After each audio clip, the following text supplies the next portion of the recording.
All right, we're back for another episode of the Idiot Circle. I'm Mike. I'm Fred. I'm Rob. Fred, why don't you introduce our special guest? Ladies and gentlemen, Marysville grad, Wayne State grad, and currently co-owner of Stuck on Sports out of Port Huron, Mr. Brady Beedon. Hey, Brady, how you doing, big guy? Oh, I'm doing great. Thanks for having me on. Fun to get on, and now we're getting really close to football, so I know that's going to be a big topic. So just getting ready for it. It feels like it's close, but we're still like a month away from the kickoff. Nice. You're just like us, man. You just, especially the way the Tigers are playing, we just can't wait for football to get started. So, especially high school gets you, gets that first layer in, and then all of a sudden, boom, it's Labor Day, and now you got college football, and then a couple of weeks later, then you get the pros going on. So it's going to be a busy fall, in my opinion. So we'll see how. At least we have Hard Knocks to get us kind of bridge that gap. At least we'll have a little bit of Lions content. Yeah. When's that coming out? I think that starts the 9th of August. Okay. Nice. So that'll be something. So that might mean I have to get HBO for like a month or two. Yeah, or just find one of those very legal sites on the internet that's I'm sure you can find something. The Lions, I heard, Brady, were worried about doing this show because they were concerned about some of their secret plays getting out. And, then they thought about it and they said, wait, we don't have any secret plays. I mean, the one thing like with them, obviously it's been generations of bad, but at least I try to go decades. Each decades regime sucked.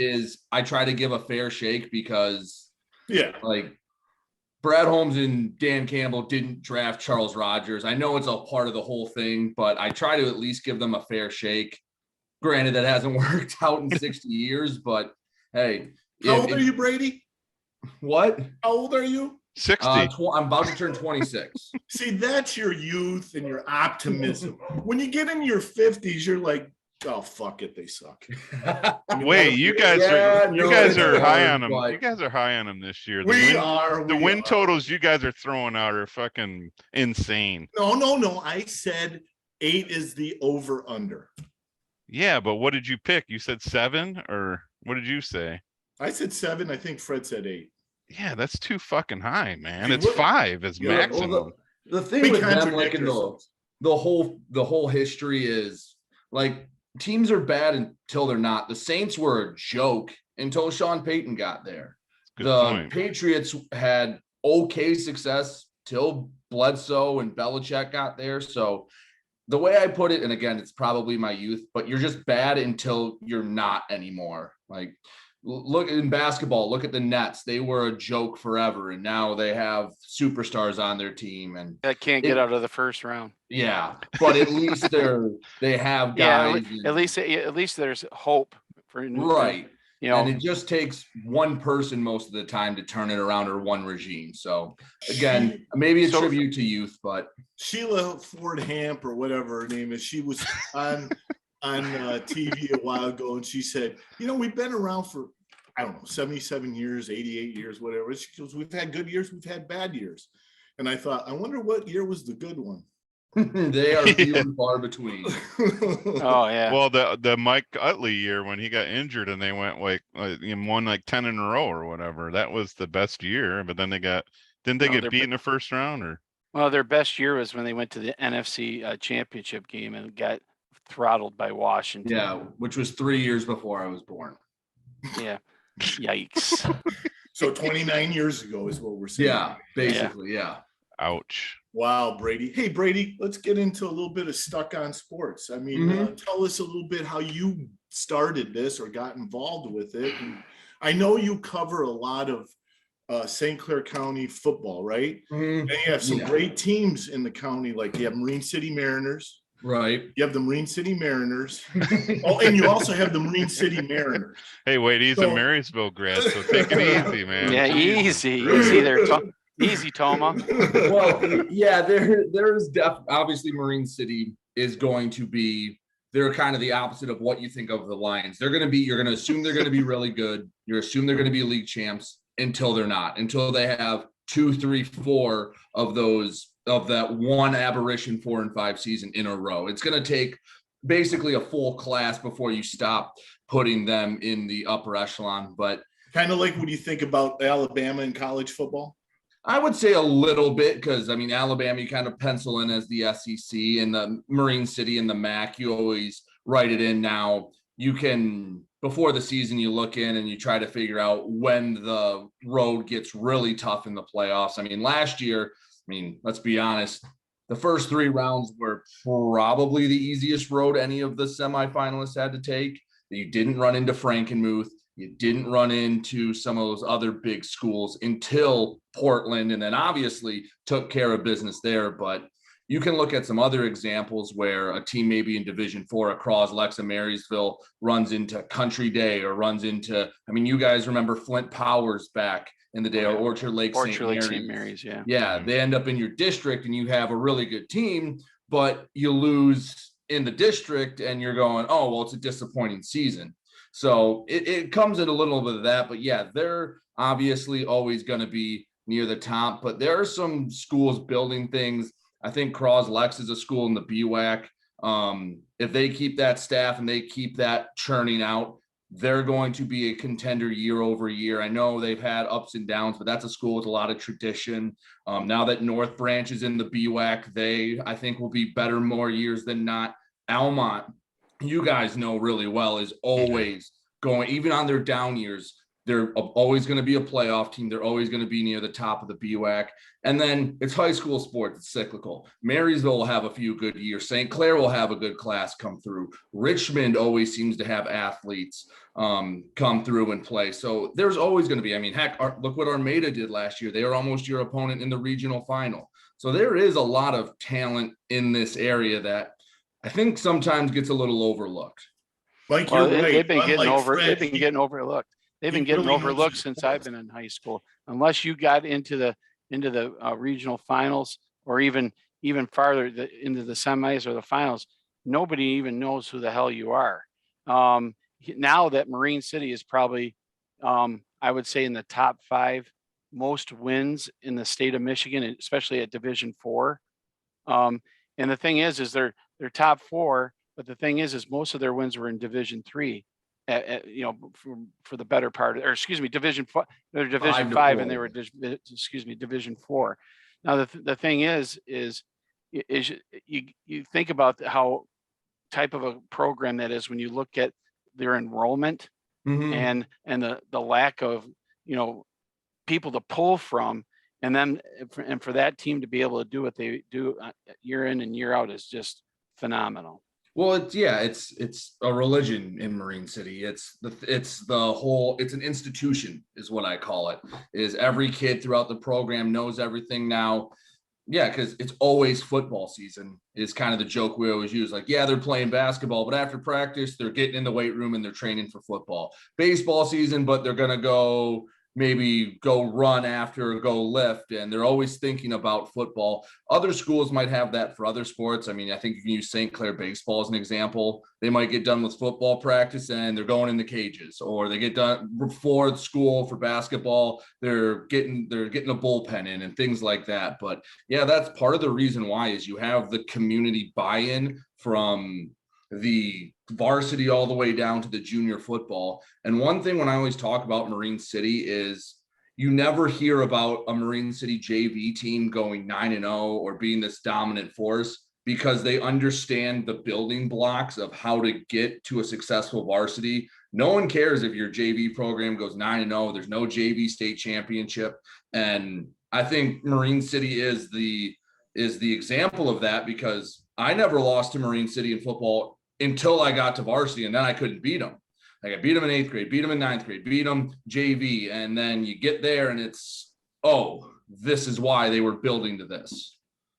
Yeah, and of course, remember, they built this program off of the emphasis of what Marysville and Walperon did. Mhm. So that's the thing that that Ron Glodich was talking about when he was on the show is, they watched what Marysville did, and then and they brought their own processes and things, but also taking a lot of the things that were what Marysville did growing up through the program and watching them in it every year and trying to.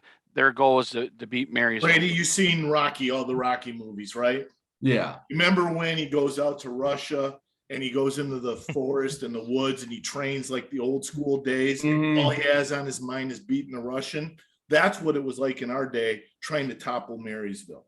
And that's what Marine City did. They embraced it and they made it a focal point. I think, every game, every practice, every time in the weight room was to beat Walt Brown in Marysville.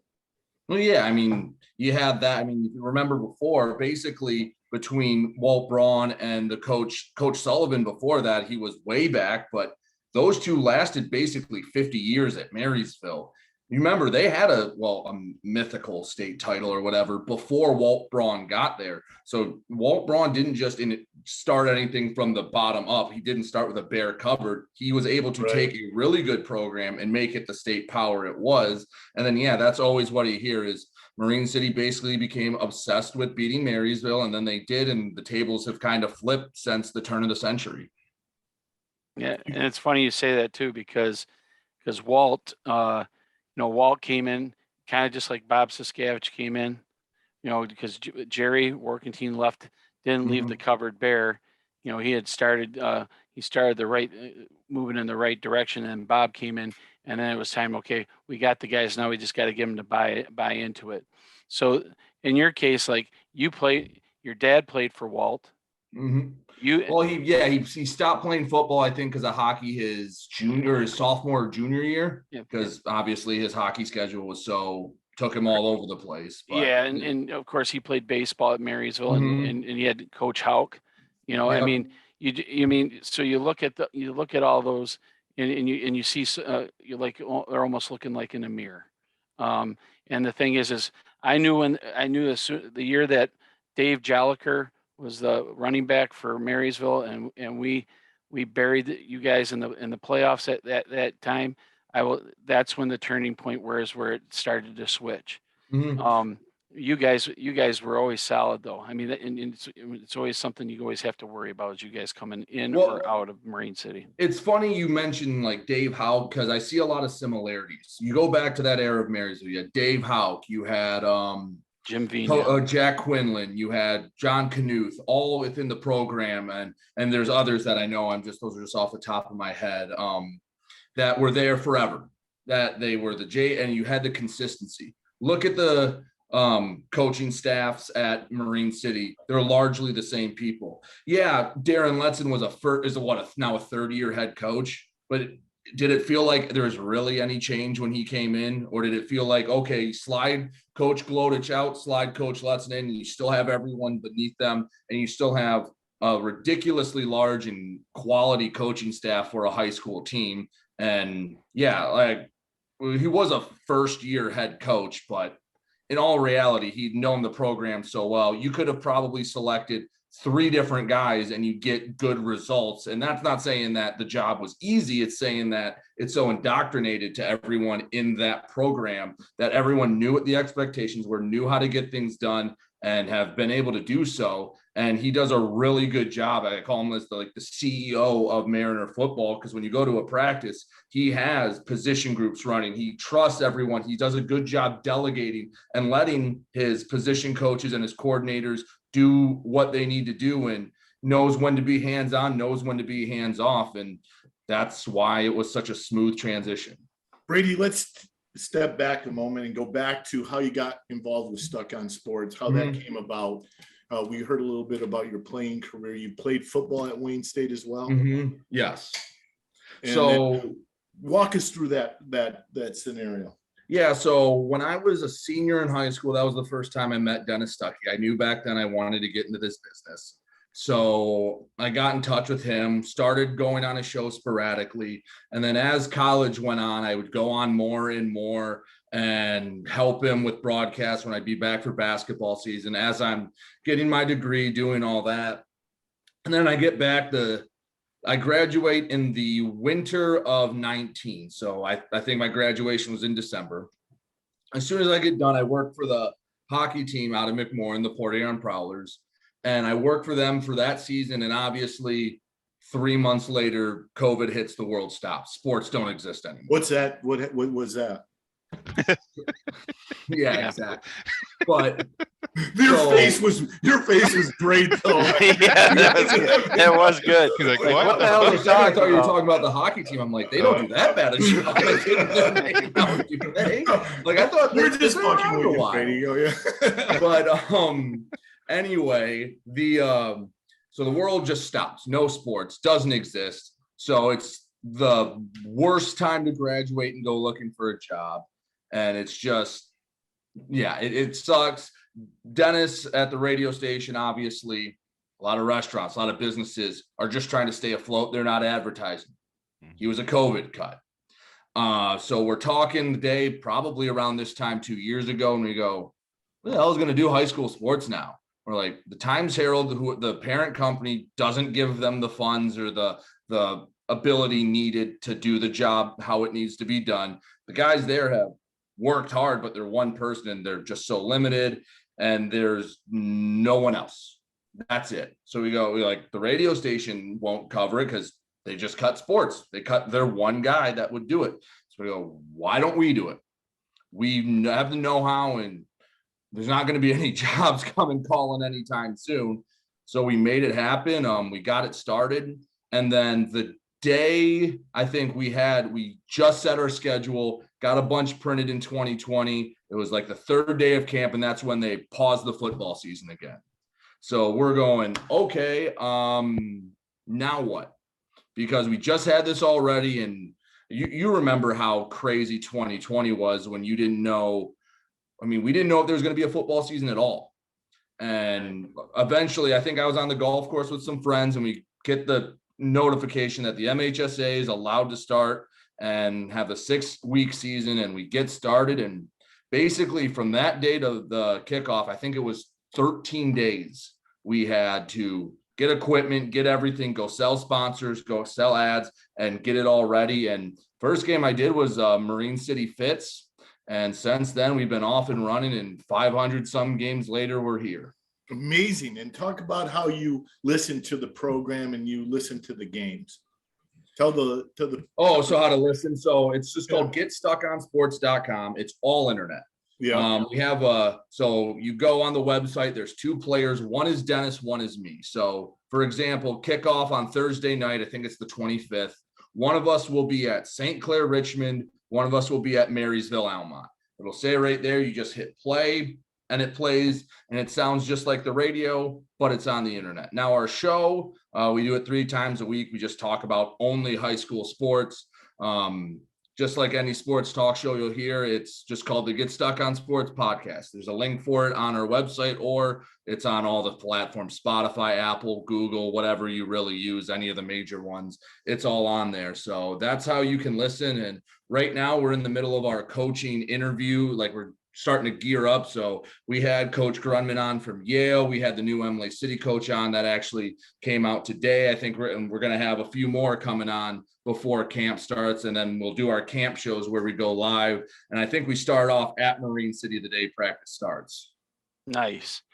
Well, you know, the good thing, Brady, is you and I have a lot in common because of the fact that when I'm in the press box at Marine City, you're sitting right next to me. Mm-hmm. And I'll tell you right now, We're sorry to hear that. Sorry, Brady. Yeah. Sorry about that. We can see about moving you down a little bit further. We'll make it well, trust me, he could be his he voice could be as far away. He could be as far away from me. You can hear him clear as day.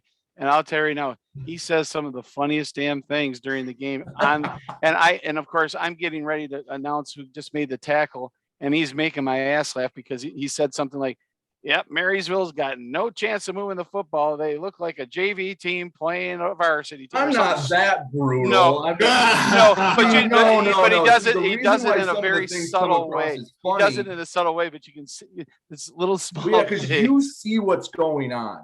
So Yeah. I'll see a kid just like do something really bad, or a team messes up. But again, they're high school kids. It's not collegiate. It's not pros where they're getting compensated. Right. So, you know, you have to find a way to change how you say it. So you go, ooh, he like something like, oh, he just took a bad tumble there when he just got lit up and his helmet's 10 yards down the field.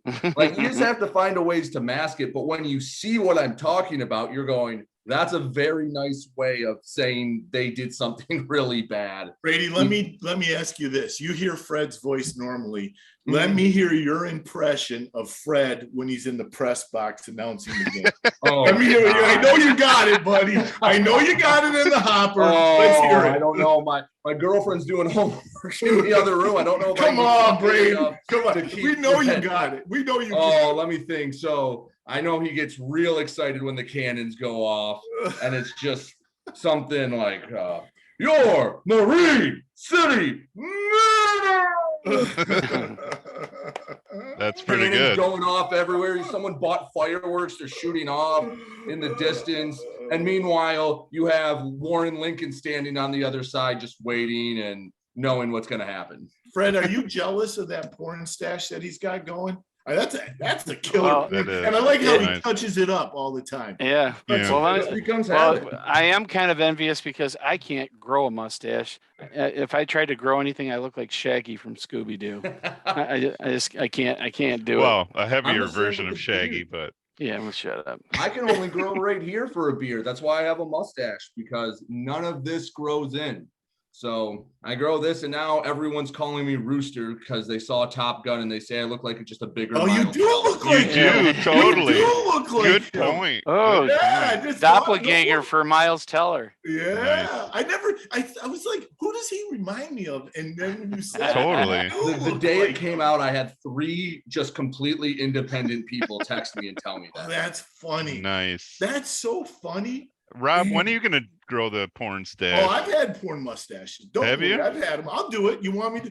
Brady, I'll do a contest with you. I'll run your porn mustache, man. Okay. We'll check in come the end of the regular season. I'll give you. All right, I'll start. We'll go at the end of the regular season. We might as well go for a full beard, Rob. I mean, why stop with the porn I got stash? too much gray in the beard. It's even worse than yours. Yeah. Yeah. Thanks, Rob. Listen, Brady, we got an expert on for all of the surrounding teams. And Fred gives us good insight on the Mariners, but we want to tap into your knowledge, right? We want to talk about some of the teams this year are going to be a surprise that maybe someone listening to this program would not know. Well, I'll start in Marine Cities League, and then I'll work out to the other surroundings. Yeah, do it. Isn't a local team, but a team that I think we've gotten used to in recent years of not being good that may or may not surprise you is Clintondale. Yeah, now you look, they went like 1-4. Then they went on a 4-game win streak to make the playoffs, and then they make the playoffs, and I believe they lost to Warren Collegiate by like 17, who ended up playing in the state championship. They gave them a run for their money, and I don't know if it just took them longer to figure it out, if it took a coach a little longer to get the buy-in. Maybe they had a bunch of seniors and they won't be good this year, but that's just a team I'm going to keep my eye on. As for Marine City's rivals, Marysville, St. Clair, I'm not really sure. Like, Marine City's the only team I know. I feel confident that I know what they're going to be this year. Lamphere in the silver they've been running the bronze. I know they could score a lot of points, but again, the bronze to the silver is a big jump. And then South Lake is a team you never know year to year what kind of talent they have. I mean, let's be some of the player movement down in Oakland and Wayne and Macomb County is just ridiculous. In the BWAC, I mentioned them earlier, but North Branch and Croslex, I think, are going to be the top 2 teams. Croslex, obviously, they're 2 very different offenses. They want to run a play like every 10 seconds, and they lose Jake Townsend, who was all counting everything.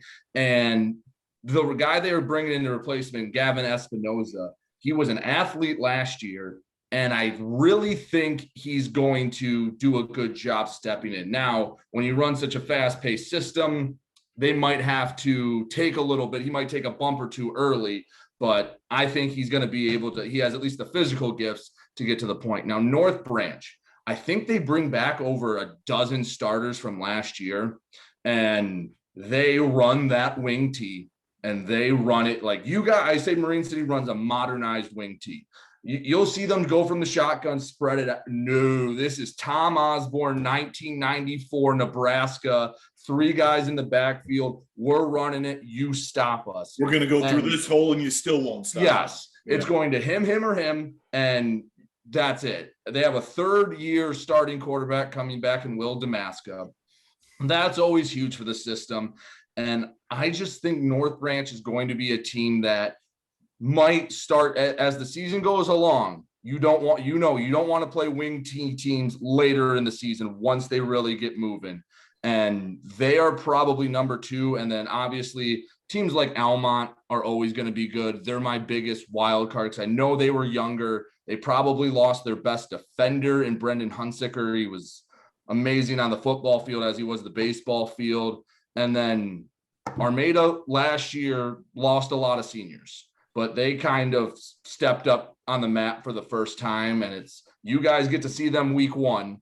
I think I'll be down there for that. So you're going to know week 1, whether that was a good group of seniors or Coach Rowley is building something and is getting ready for another run at a BWAC title. Mike, how about this guy? He's 26 years old. He's citing Tom Osborne in Nebraska in the wing tee. I love that. I love you know all that history. Epic. Well, you got to be like an old soul. Has anybody ever told you you're like? Oh yeah, I've always felt like an old soul, and I've always loved studying the history of the game because you got to know how you get to this point. Like, just how did the game get here? How did this happen? Oh, like, what is the story of each team and all that? Like, with the Emily City coach, I think we talked about it on the show, was how in the 90s there was a stretch where Emily City was the cream of the crop. Oh yeah, they had a Mr. Football. They had a state championship. Yeah, they had Rick Granada and they had Granada, Andrew Pauly,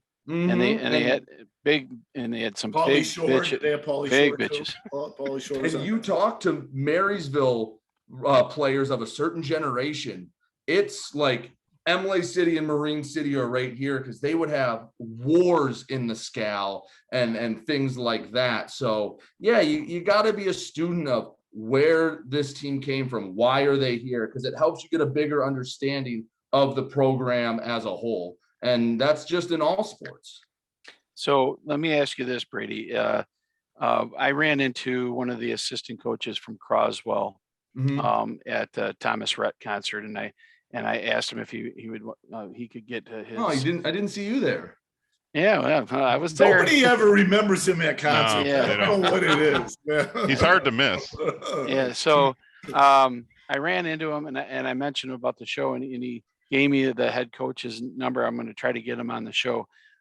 Give us a little background of what you see that coach is doing up in Croslex, because I mean, I know the Townsend kid because I know his mother and dad very well, and great people, and he's a great athlete for sure. But tell us a little bit about that coach and what he brings to the BWAC and obviously to the area. Well, first off, you get Coach LeGros on, you're going to have to be ready for like a 2-3 hour show, because you will be talking football for days. When he comes on our show, you just kind of have to be like, all right, we're cutting it off, and then we'll talk 45 minutes after. He is very passionate, and it's rubbed off on the kids. You can, when you see the numbers he gets in the weight room, and you know that's one of the biggest challenges is getting that summertime commitment, getting that commitment to getting bigger, faster, stronger in the off season. He has brought like I said, the intensity, kids are excited, and it helps when your first year you win a district and go to a regional final, because then the kids see the results. Yeah. They get paid for their efforts.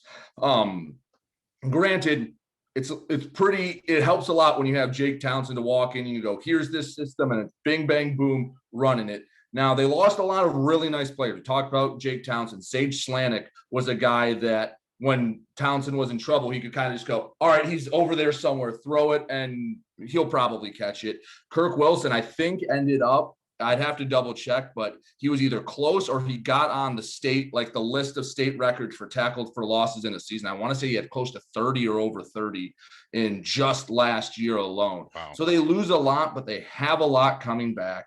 And like I said, the passion's there. They're not shying away from competition. Week 1, they take on Swan Valley. They go there. And then week 9 at home, they're at Freeland. And then they have the BWAC gauntlet. They are going to know by the end of the season what they are. But he is a guy that he knows a lot of football. He knows he's a good football coach. And sometimes that rubs some people the wrong way because, in small communities, they want it done the way it's always been done. Well, he came in and he's had a little bit of success doing it his way because, he is an outsider. He came from Saginaw area. And, well, he's done pretty well in his first 2 years. Now let's see how he continues the success after the change of quarterback and after losing some of the top players he had in that program. It's funny you say it too, because back when Croslex had Marty Patterson, that group, my dad and I went up to Deckerville to watch that game, and it was the most brutal, hard hitting, pad slapping. I mean, we had to park all the way down the road just to get to the school. Then we got there and we were probably 12, 14 people deep, and you could only see half of the field where we could, because it's the only place we could get. And you could hear every pad hitting. I mean, it was a bloodbath. Croslex ended up winning 18-13. But man, I'm like, damn. If St. Clair or any team like that had to play these guys, they would curl up in a ball and just give up, because that's including Marine City getting beat up a little bit with them too, because Marine City was still kind of on teetering at that time. Still a good program, always will be. The thing is that team was extremely, extremely physical, and that's what you usually get when you get up and play teams like Deckerville and Croslex up in the Thumb area. Well, Croslex, you think about their quick passing game. They'll throw it on you. They beat Armada last year and didn't complete a pass. That was in week 8 when it just downpoured, and it was at Armada. The field got wrecked. And I think they tried to throw 3 or 4 passes, didn't complete one, but they had such a big offensive line and they were physical enough that they just dominated up front and were able, I think, Belly Groppi ran for, I want to say, close to 250 or more. It was just the same play all the time. And it was, all right, our guys versus yours. And on that night, Croslex won it. Wow. Hey, Brady, if our conference had let's say we had a high school Heisman, who would be the top 3 going into the season that you would mention? Well, from Marine City, I think you'd have it doesn't have to be Marine City. I'm just working from there out. Zach Tetler would be one that you'd put out there. His numbers were great, but the thing that hurt him is he wouldn't play in second halves of a lot of games. Like Charles Tigert was a guy last year that if they wanted to, they could have put up ridiculous numbers. He could have set records or led state, but he didn't need to, and then they found ways to use him. So I think Tetler would be the guy from Marine City. Amari Holler from Port Huron High, the quarterback, I don't want to put pressure on a kid and say he's a younger version of Mark Chapman because he was unbelievable. Right. He's who he reminds me of. He can throw. He's a hell of a center fielder in baseball. So he's got the arm. And last year you saw flashes, and I hope physically, he has to get, but just learning the position of quarterback and mentally taking that next step. I think he would be one out there. I would say the Espinoza. I know he has physical gifts, but again, I want to see it there. Defensively, Luke Fletcher dominated last year at Port Huron Northern at the defensive end position. He would just, if the kid across from him was not up to snuff strong enough, and there weren't many that were, he would just ragdoll him. Had his way with them. And so from a defensive standpoint, I think there, trying to think more BWAC. I know there was a lot of turnover from last year. North Branch is another team, like I talked about their running attack, but they will use 3-4 running backs. So it's not as if one guy gets the bulk of the carries to get it. So, just off the top of my head, I think Zach Tetler would be one. Amari Holler would probably be the other one. And then I'd have to think long and hard about a third. I know there's some nice players at Richmond. Jackson Jones is a good running back that's returning.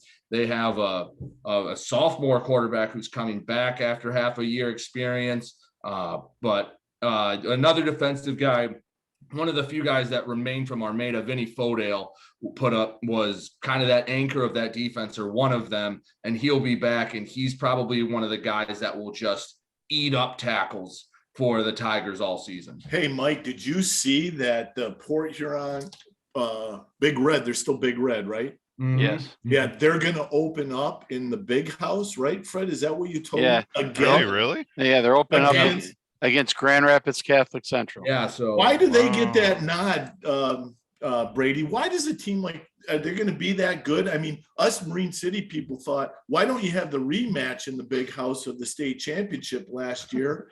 We feel like Marine City always gets slighted by them, but why does a team like Port Huron get that?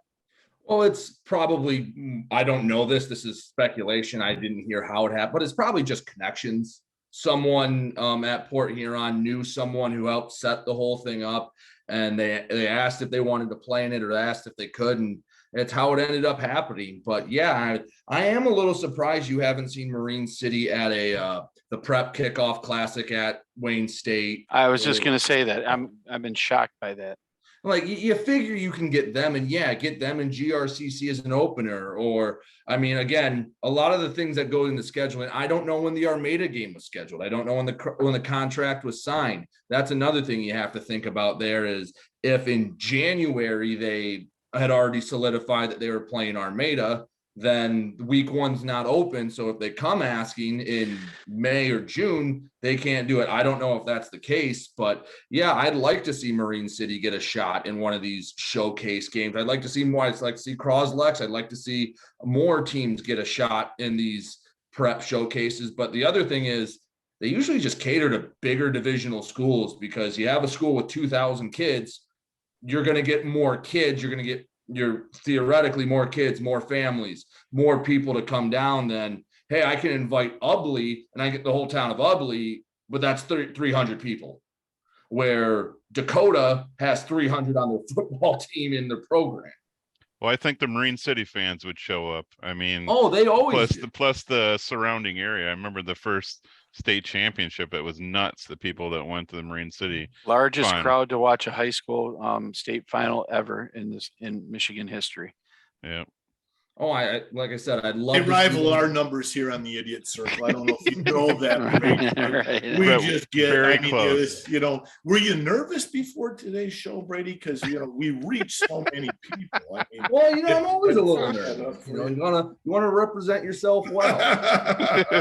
Well, we're doing a piss poor job of that. But we have 3 people that listen to the show, Brady, so it doesn't matter. Hey, listen, maybe I made 3 people's day better. You are amazing. I'm sure you did. I could listen to you talk about high school football all day. I really could, but we're gonna challenge you a little bit, Brady. All right. Ready? Yes. Let me ask you this, Brady. You ever go to a fast food restaurant every once in a while? More than I should. More than you should. Then you might be perfect for this game. Today's game is called Freaky Fast Friday Food Challenge. How we're gonna Friday though? It's Wednesday. Yeah. Freaky Fast Food. Food. Yeah, you threw a Friday in there. I did. Well, Freaky Fast Friday. And we're talking high school football Fridays on the mind. Yeah, football. Good save. I love him. He saves me. Look at him. He's excellent. He doesn't need saving. I love that. Is that David Hasselhoff? I love that. Let him fall on his face. God damn. So what we're gonna do? This is the rules. Our resident expert, Brady, for fast food is the man you see right there. So stoic, so debonair in his black and his gray beard. And he's very, he knows his shit when it comes to fast food. So this is what we're going to do. We're going to read an ingredient, a marketed ingredient. Just one ingredient? No, the ingredients of this particular item. And you and Fred are going to be a team. And Mike's going to stand on his own. Oh, God. And so I'm going to get crushed. You and Fred have to beat Mike to name what that fast food item is before him. Okay. Are you ready? No, but I don't think I ever will be. So I'm nervous. You guys are going to crush me. I know. No. Mike is so good at this shit. He really is. Okay. eggs, cheese, Sausage McMuffin with egg. and no. Mike, I'm going to keep reading to see if you keep get going. it, okay? Yeah. This is where it gets super sexy. Well, Brady can try too, right? I mean, Sure, Brady can. Yeah, I have an idea where I want, because that was one, but I think I have an idea where it might be going. All right, so Fred gave you a little help right there, right? Eggs, cheese, sausage. Super sexy part. You're going to like this, Mike. Tater tots, onions. Will that be a Sonic breakfast burrito? This man is good. Chalk one up for Mike. That Where's is the eggs. closest Sonic to here? What are we? There's one in Lapeer. There's one down by Macomb Community College. Look at the young kid is already citing that, hey, it has to be a regional. It can't be like national. I mean, I think I've had Sonic maybe once in my life. All right, I was thinking you were going like okay, one for Mike. And let me read the full ingredients for everybody. Eggs, cheese, sausage, tater tots, onions, tomatoes, jalapenos. And, oh, God, he's damn good. Jalapenos wrapped in a tortilla. Of course. Mike, you are so good. Chalk one up. Yeah, and he was nervous before this. Yeah. So good. My heart attack last year. So good. Yeah, God, dang. nervous for us. Now, for all you listeners at home, you can play too. Yeah. No, I'm just kidding. All right. Are you ready? Yep. Guys, be quick on this one. He's gonna be real quick, so you gotta act fast. That's what your girlfriend said. Flame broiled beef Whopper. patty. There you go. Mike's got it. Wow. So that is a flame grilled beef patty topped with tomato, fresh cut lettuce, mayo pickles, a swirl of ketchup. Fred, we know how you like your ketchup. And mayo. I said mayo. Oh, okay. And sliced onion served on, and I'm not sure about this, a soft sesame seed bun. Oh yeah. Do you think they're always soft, Mike? Oh yeah. Yeah. Okay. Mike's okay, two. There's two left, so you guys have a chance to tie. Oh, geez. All right. Here we go. This one is going to be a little difficult for probably even Mike, so here we go. Seasoned beef, nacho cheese sauce, tostada shell, reduced fat sour cream. I don't know why they put reduced fat in there.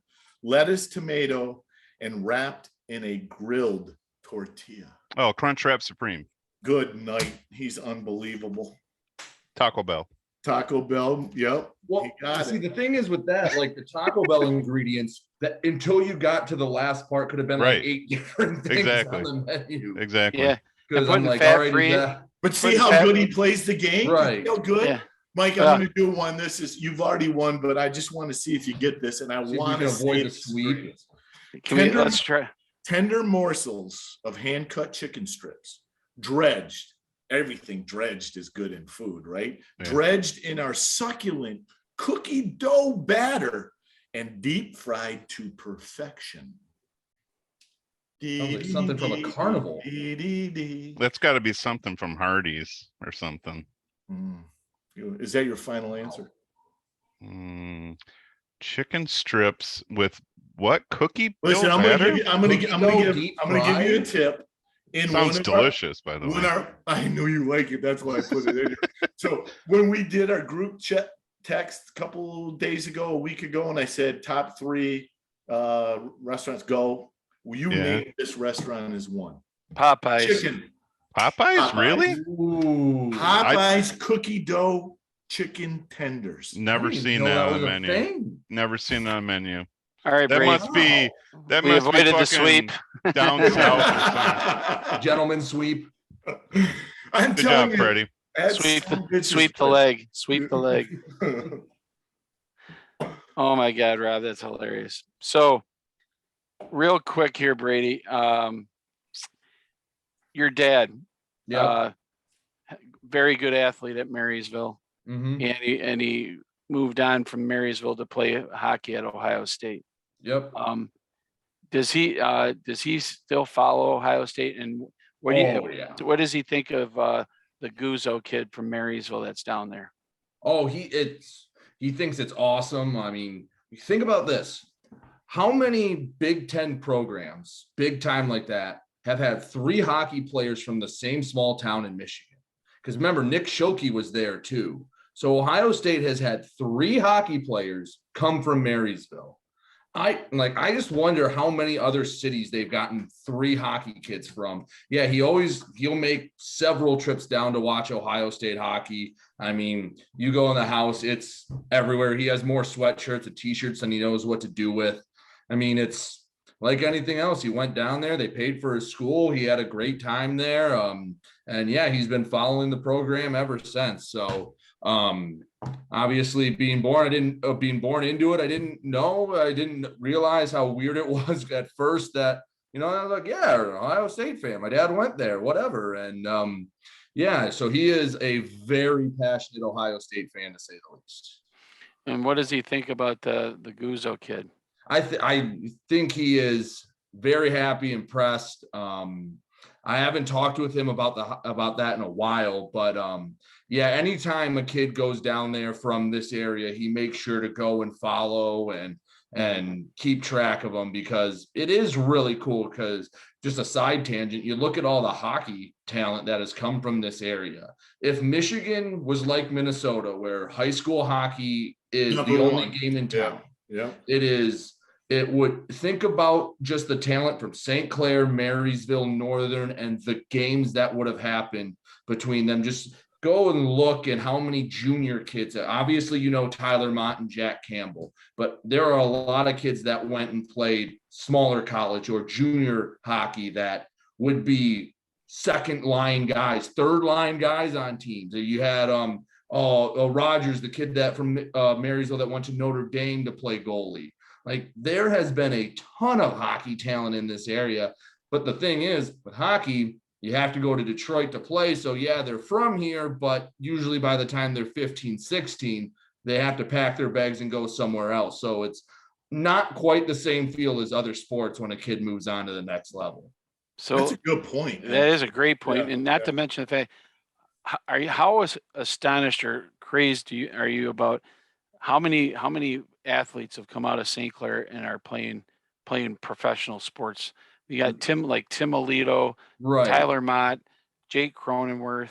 Well, the 2011 state championship baseball team alone.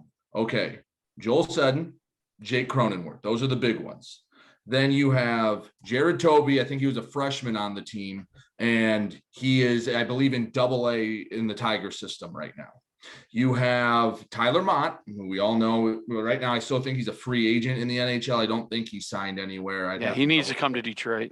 Yeah, that would be nice. And then the other one that people forget is Jeremy Carroll was a hell of an infielder. He was at Wayne State, and the only thing that stopped him from going to play at least some minor league ball is his body wouldn't hold up. His elbow exploded, but he has the best job in sports. What would you say the best job in any sport could be, where you have the least amount of pressure and you get paid the most? What would you think that would be? Cameraman for girls beach volleyball. Number one would be backup quarterback. Number 2 would be a bullpen catcher for the Tigers. Bingo. And that's what he's doing. He is the bullpen. You didn't like my answer? It's but like, think about a bullpen catcher. You get treated like a player. Yeah. You're technically a coach scout, but no one goes, "Oh, Gregory Soto walked through you guys. What was the bullpen catcher telling him?" So he's out there, he gets paid handsomely. And do you think he really spends a dime of his own money between March and October? So yeah, and he gets to travel the country and go to all these different ballparks. That is the best job I think you can have, because it's like a dream. And yeah, so he was another one on that St. Clair team. So that's 5 guys in professional sports from one team in St. Clair, Michigan, who, like, let's be honest, and this is something that I think there is a little bit of a flip side to that, is people see that not just at St. Clair and other schools, but they go, "Oh, my kid can do that. Yeah, this happens." It's like, no. You will no. Like, there is a legitimate chance my kids have kids in their lifetime, and there's not another MLB player from this county, let alone without right, absolutely. And it's like, well, because people go, oh, well, like he did it. Like, here's the thing. And sometimes people don't want to hear this, but Jake Cronenworth had an unbelievable amount of God-given talent. And then he was the hardest worker out of anyone. Mhm. That's what it takes. Like, yes, you can work really hard, but I'll use myself as an example. I could have trained from the day I could walk to play football. I probably wasn't getting more past maybe a max school, maybe going to Eastern or something. At the end of the day, I was 6'2" and I wasn't that fast. There was a ceiling. Now, granted, I want to think I got as close to the ceiling as I could, but there is something like, and there's nothing wrong with playing at a lower level in D2, NAIA, D3, but to think you're going to go play professionally, you have to realize how special that is and how unbelievably talented it is. One of the best things my dad ever did for me is he would take me down to Ohio State football camps, like a 3-day camp, and he'd be like, this is everyone you are competing with. And there are 8th graders that look like grown men down there. And it really makes you realize, like, oh, just because I'm good in St. Clair County doesn't mean I'm the best. I'm just a blimp even on the state radar. Yeah, but you touched on something a moment ago about the talent here. And I defy, right now we have 3 guys playing professional sports, right? From St. Clair County. St. Clair County has a total less than 50,000 people.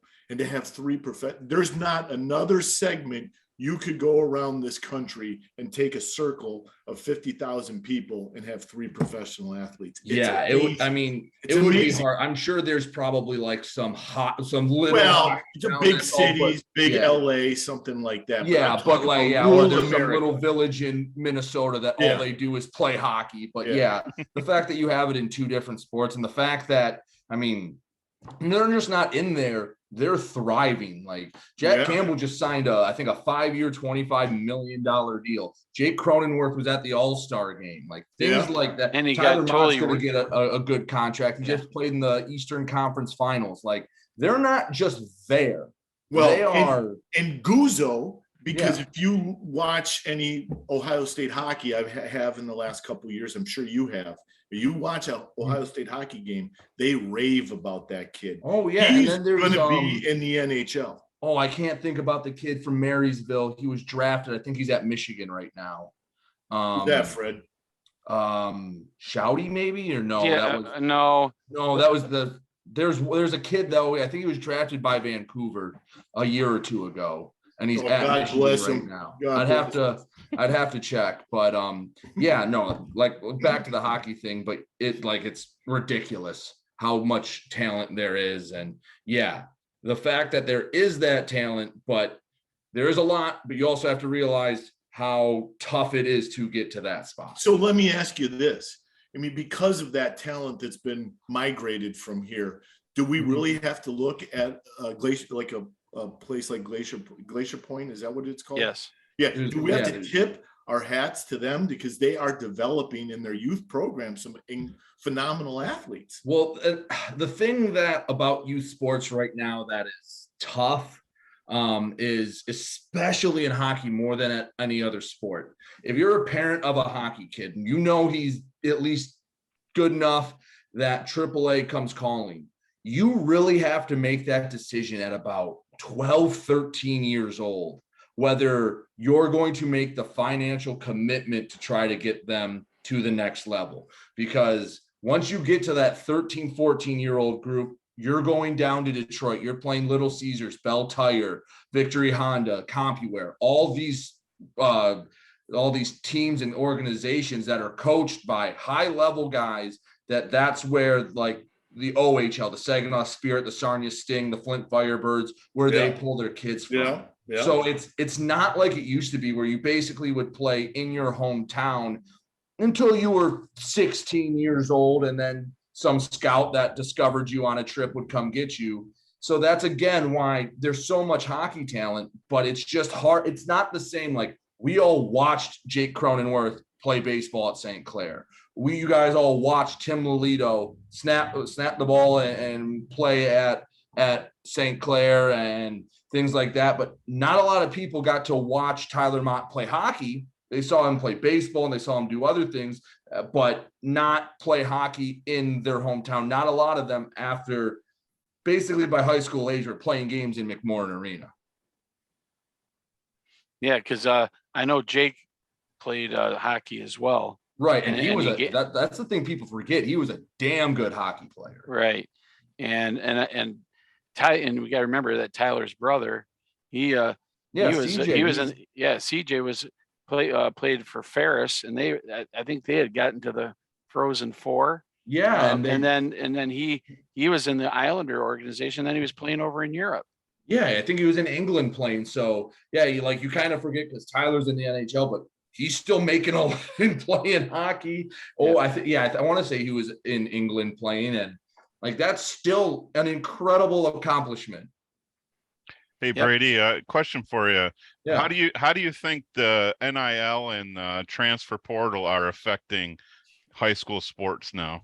I mean, it's a big change. The biggest thing, at least at the high school level, is it's slowing down the recruiting process. So it had started to speed up where you see kids, especially D1 kids in football, basketball, they're getting offered after their sophomore year. They are getting offered as early as possible. But now with the transfer portal and part of it being the COVID red shirts that are still trickling out, that's going to be a problem for another 2-3 years, is you have to wait longer. I'm going to use another local kid as an example. Tyler Jameson is maybe the best basketball player this area has ever seen.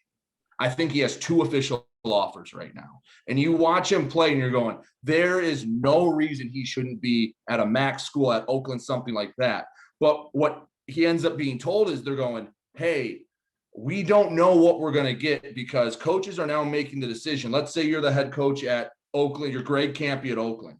You can get a fallback from, like, let's say Indiana. He's a 21-year-old man. He's ready to play, and you can slot him right in. Or you can go get 18-year-old Tyler Jameson, and maybe it takes a year or 2 to develop.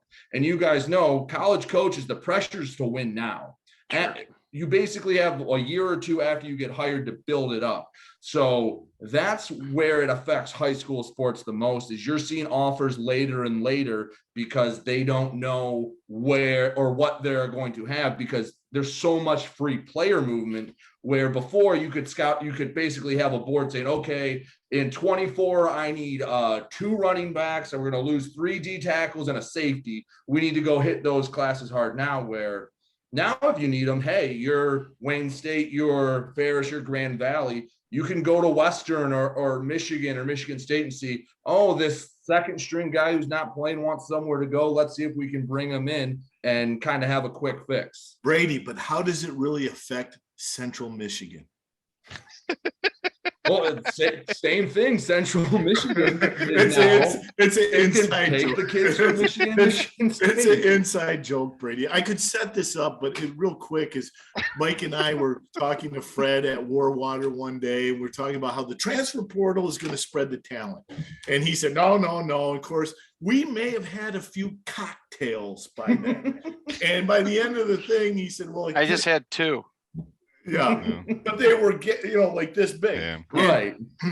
At a time, he had 2 at a time. Yeah, 2, and he kept just saying Central Michigan. We didn't know where the hell he was going with it. He would just blurt out Central Michigan. Well, Brady, in my defense, I was talking about people like the Lou Nichols running back, right? Where McIlvain brings him up to Central, and kind of discovers him. Yeah, discovers him. Next, he has 2 good years, and whether some all of a sudden, let's say Florida or Auburn or Michigan or whoever comes and says, hey, you should come here. Right. The thing is I understand that the fact that it spreads the wealth, but the thing is the people that are going to be losing the most are the people like in the MAC and the smaller schools, because they don't have the facilities, they don't have their games on all the time in prime time, things like that. And Lou Nichols, I mean, to me, he should be considered one of the candidates for the Heisman Trophy. after what. Well, Brady, Central's like the minor leagues for the real teams. Well, though. Come on. and the flip Brady, side of that, one of the things, the first when transfer portal was first out, you saw a lot of kids going out of teams like SEC schools going to Northern Iowa or Northern. That's what I was going to say. That's the flip side of the coin. So yeah, obviously it's terrible. You discover Lou Nichols and he ends up going somewhere else. But on the flip side, what schools used to do all the time is, hey, I'm just going to hoard these running backs. I'm going to hoard these receivers. Like let's use Ohio State as an example. Their receiver room, they're going to have so many 5 stars, but in a year, 2 or 3 of them, you just they're going to transfer. They're jumping. Now, okay, the 5-star might be a bad example because they'll transfer from Ohio State to LSU or something, like Jameson Williams. Yeah. Goes from there to there. But what you're going to get is, let's say, the backup at Michigan State, he wants to play full time. That's where Central, okay, they lose Lou Nichols, but they go to Michigan State, they go to Penn State, and then they get, they're backups because kids aren't going to wait 4 years to play like they used to. It's not, all right, redshirt freshman, maybe you play as a sophomore and then junior and senior, you're good to go. They want to play from Jump Street. So yes, where you lose Lou Nichols, you'll get them back from a bigger school and kind of the lower parts of the depth chart. So you're saying the transfer portal is good for college football? I think it's kind of a necessary evil. I don't love how wild it's been, but in one token, when, like, let's say you have a kid being recruited and the coach comes in and says, Fred, I'm going to be here for your kid. I care about your kid. And you send him off to mid-major school X. And then they win of their conference and they win a big bowl game. And then that same coach that just told you, hey, I'm here for your kid, I'm committed, says, oh, bye, I'm leaving for a big time job. So the coach who just sat there and told you how much they cared about you and did it and preached loyalty is now left. And all the kids are going, well, I came here for this coach. I came here for this. And then they don't know what's coming for them. So, and that's a situation where I'd like to see it. I'd like to get it a little more under control because it feels like the Wild West right now. And especially with NIL, they say they're not supposed to sign any NIL deals before they get there. But who are we kidding? Yeah. Like, look at Miami. The quarterback they just got signed like a $10 million deal, and it was announced right as he signed his letter of intent. So, but yes, to answer your question, I do think the transfer portal, it shakes things up a lot, but I would rather have kids in control because, like I said, the coaches can move, everyone else can move except the athletes. And if you look back at the history of the NCAA, a lot of this amateurism stuff was really just to keep as much control over it as possible. Okay, so I totally agree with everything you said. My question to you is transfer portal, NIL, they need to really look to dial in and have a plan where this is what you can do and you can't do anymore. Example, Michigan State would not be worth a shit right now if they didn't have the transfer portal. Because I don't think Tucker came in and I don't think he can recruit. I don't think he can get the guys. He's just all he's doing is pilfering off of the transfer off the portal. Yeah, so you need like a salary cap. Something like that. But here's where the NCAA messed up. Instead of being proactive and thinking ahead and going, hey, this is happening. Like, then let's be honest. It's not like college sports were this pure thing forever. I mean, you go back, guys were getting paid all the time. Go watch the Pony Excess, the documentary about SMU. How Eric Dickerson got a car from Texas A&M and then said, thanks, and went to SMU. Like, it's not this bastion of holiness, but yeah, it needs to be regulated. But they were kicking and screaming the whole way going, no, this is the way it's going to be, the way it's going to be. And then they finally said, screw it, when the Supreme Court, and you mess up bad when the Supreme Court gives you a 9-0 decision, basically saying you're wrong, and got that. And they said, fine, NIL, whatever, do the whole thing. And then it's just been the Wild West because they didn't have a plan in place. And they just said, fine, you want it, have it. And that's where the NCAA has messed up. And yeah, they have been a lot more bad than good over the You years. see how he said that, Mike? A lot. Yeah. A lot. I like it a lot. A I lot. like it a Well, lot. if they require a kid to wait until he gets to where he's going to sign a contract, that's the worst possible scenario. In this day and age, you get it in writing and you get it signed before you fucking do anything. I mean, I can't believe that. Well, that rule. the That's kid stupid. that is at Texas now, Quinn Ewers, he goes to Ohio State, Right. gets $1 million NIL, and then went, peace, going to Texas. And now he's going to be the starting quarterback at Texas. So yeah, horrible mullet too. Yeah, Maybe and by the only way, for a but year for because 2 then seconds, because you got Arch Manning coming in. Arch And Manning. guess what? He's not gonna. That kid's not gonna play over Arch Manning.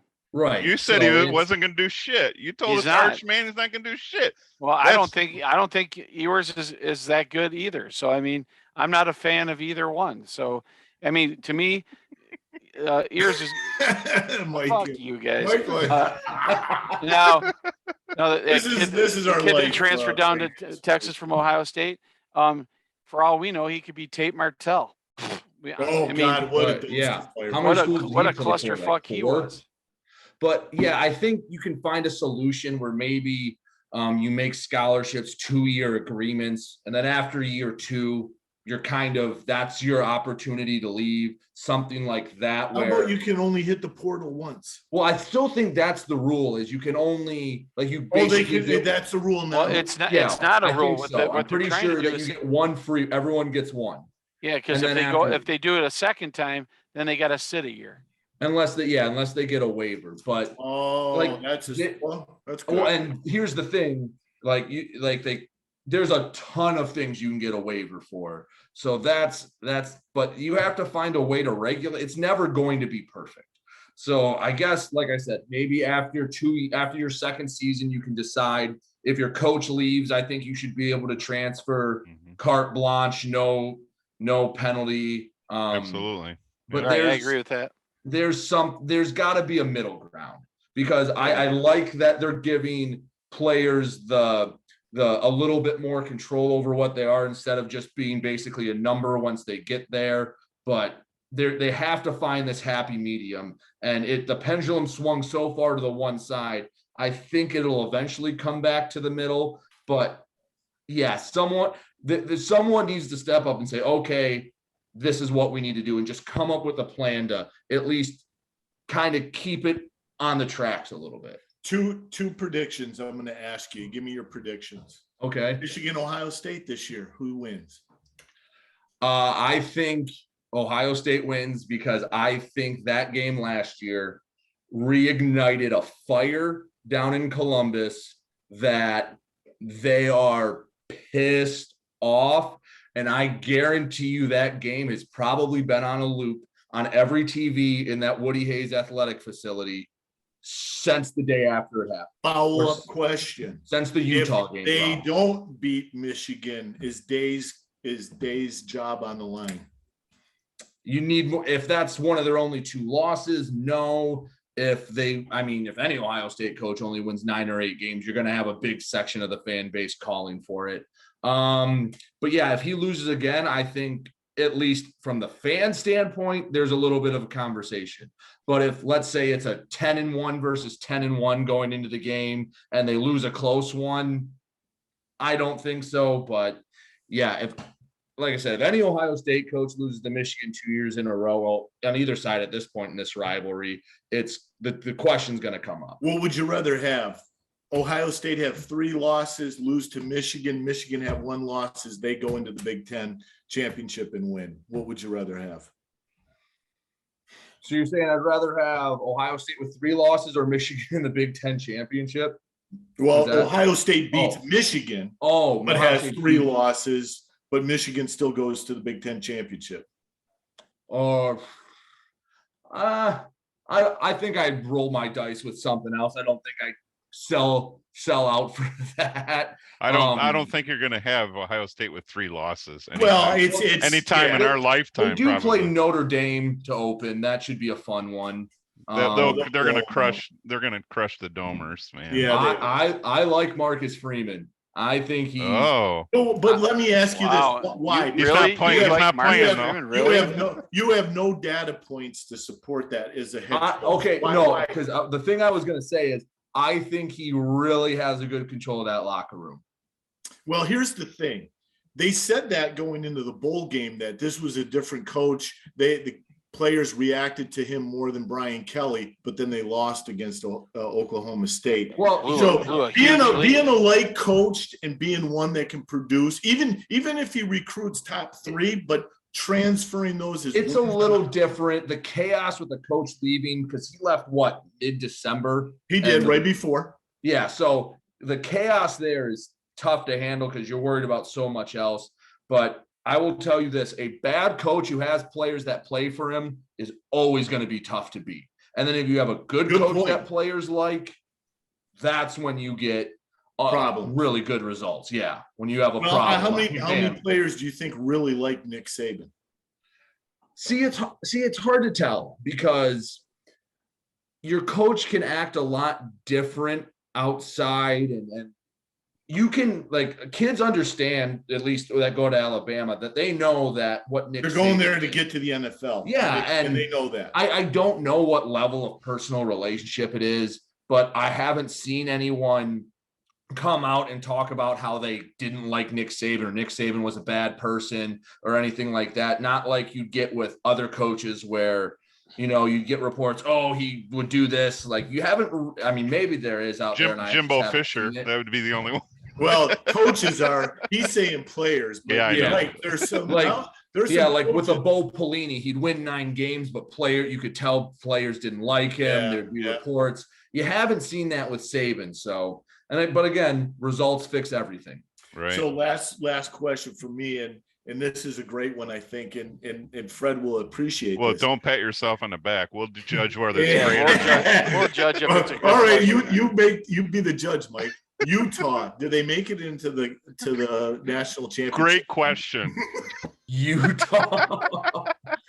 Are they going to make it? Are they going to make make it in the top 5? That's what we're most concerned. Yeah, we're about. waiting for to see if they get in the top 5. Like at any point or at the end of the season? End of the season. No, at the end of the season. Oh, at the end of that's probably a no from me. Okay. And if you said at any point during the season, I could see Utah being, they're already preseason like number 6 or something like that. Yeah, it's like that's the Pac-12 is you basically have to be undefeated. It's like the Pac-4 now, though, isn't it?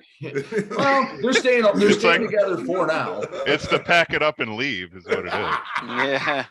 Pack a lunch and go. So let me set this up for you. It's an inside joke. So we were talking about what's his name, Fred, that came out with that list, and I like the guy. He's Joel Klatt. Joe Klatt, and he said, "Here's his top 5 teams at the end of the year that will finish out 1, 2, 3, 4, 5."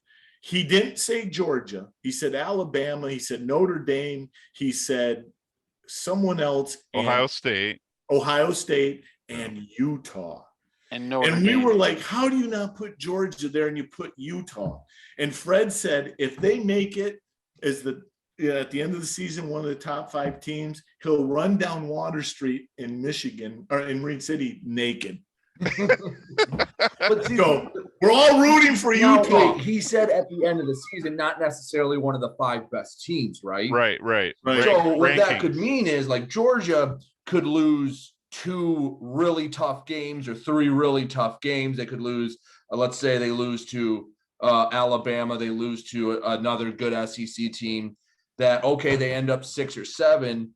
Utah, how many really tough games do they have in conference? Let me see if I can pull up if they have. We looked at it. You got. I got them losing at least 2, if not 3 games, and they're not going to be in the top 5. Well, you do make a good point. Do go to Florida. Clapp was looking at when all the pieces and the chips fall after the championships.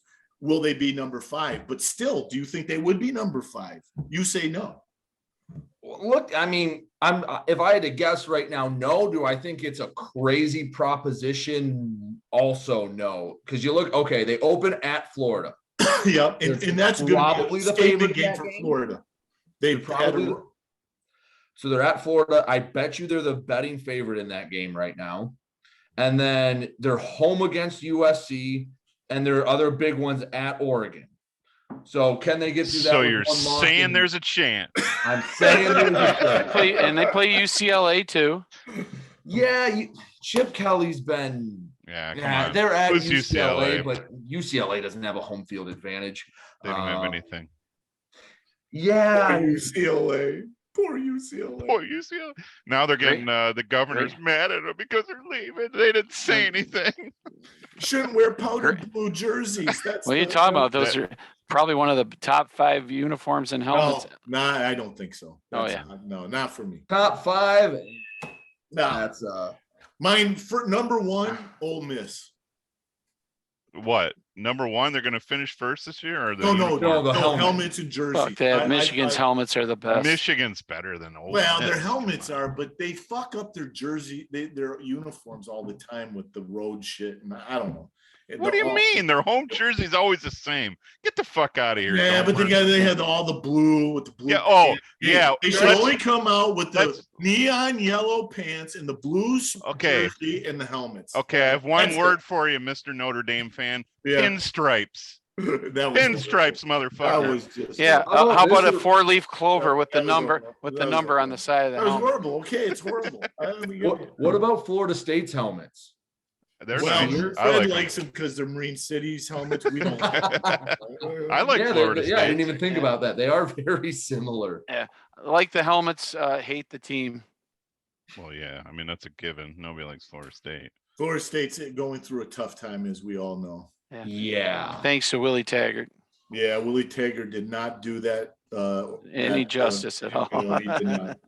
All right, you want the best helmet in college football? Yes, we don't say Ohio State. No, I will. It's not even a Power 5 school. Wyoming. Tulane. Green Wave. Old school Wave. The Angry Wave helmet. Really? Pull it up on your phone right now. I'm calling bullshit on that. All right, we're bringing it up. Hey, and I can't even remember. I'm calling bullshit. I gotta say Arizona State with the devil on the side with the pitchfork's good. Pitchfork. But look at the pitchfork. The devil with the pitchfork is what he said. The Angry Wave is pretty badass. Yeah. Look up I'm looking at it. Tulane helmet. God, I'm looking at it. It's pretty cool. Stuff up, but it's a little bit cartoonish, but that's what kind of makes it cool. Right, because you're Tulane. You got to be a little different. You don't have the tradition of a big time. Yeah, I do like the Arizona State one too. That's cool. I like their uniforms where they have the black with the fire. You know, that's cool. Good stuff. Yeah. All right, guys, what do you think? I think we beat this horse dead, huh? We beat the shit out of it. Hey, Brady, we really appreciate you coming. Hey, thank you. What I liked about the show is you have more insight on high school and even in the college stuff where, I mean, you fit in very nicely with us. We'd like to bring you back periodically, especially during the football season. Of course. And would love to, maybe bring some coaches in, stuff like that, even get a chance to, maybe afterwards, if you haven't had a chance to talk to them during the year, maybe you get a chance to set something up afterwards. But, right. We really appreciate you coming on. Hey, do me a favor, tell your old man I said, hi, he is the salt of the earth. He's a great, great man. You're lucky to have him as a dad. I am. Hey, Brady, fast food. You suck at fast food. Yeah, I agree with everything that Fred said. Hey, Brady, if you come back, we'll talk to the athletic director about getting your seat a little bit further down from Fred's.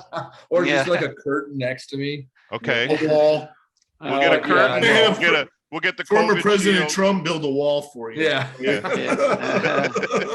But no, I'm excited. We don't know who's going to pay for it, but right, we'll figure it out. Mexico. We'll make St. Clair pay for it, right? Yeah. That's what I said. That's what I said. Mexico. Cardinal Mooney pay for it. Elginak.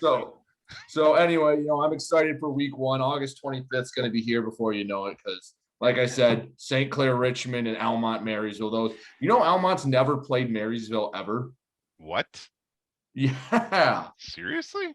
Yeah. In the history of the schools? Well, at least since 1950, when the records go back to. Wow. Those two have never played. And then St. Clair Richmond's going to be fun. Marine City Armada, I'm pretty sure I'll be at East China on the 26th.